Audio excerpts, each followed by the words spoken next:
So my vision for Shamida came from when I was actually adopting my daughter in 2012.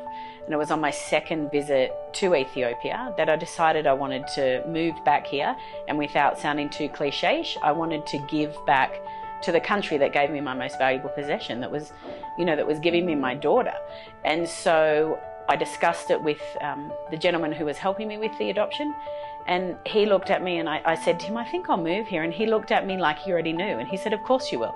He said, you'll move here and you'll open an orphanage. And I was like, what?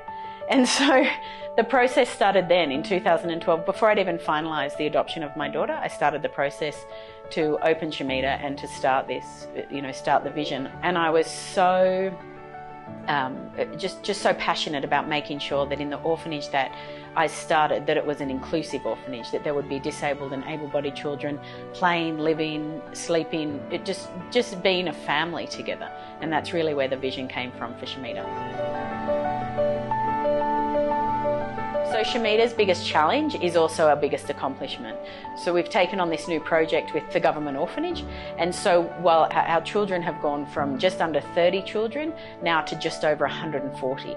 So we've quadrupled the size of our children, and we want to make sure that we're caring for them in the best way we can. And so that means quadrupling the number of cleaners, the number of cooks, the number of nannies. It also means, increasing our staff capacity on our social workers and our project directors.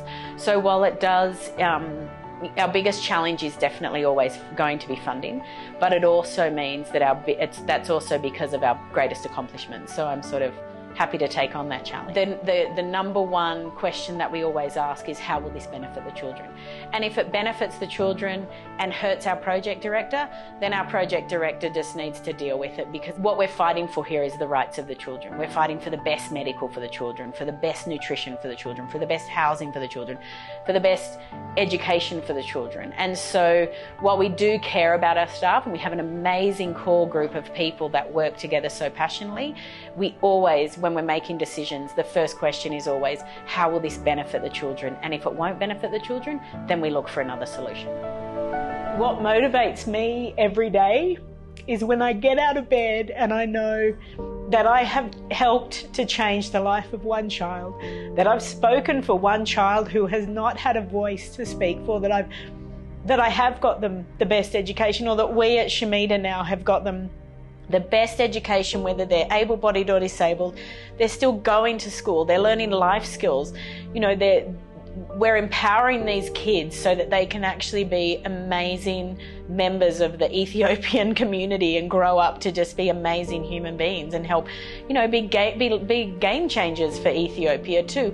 We're not just raising kids in an orphanage to help them survive. We want them to thrive and we want them to grow. But what motivates me every day is getting out of bed and knowing that there's one child that we have helped and that all the other kids are just a bonus.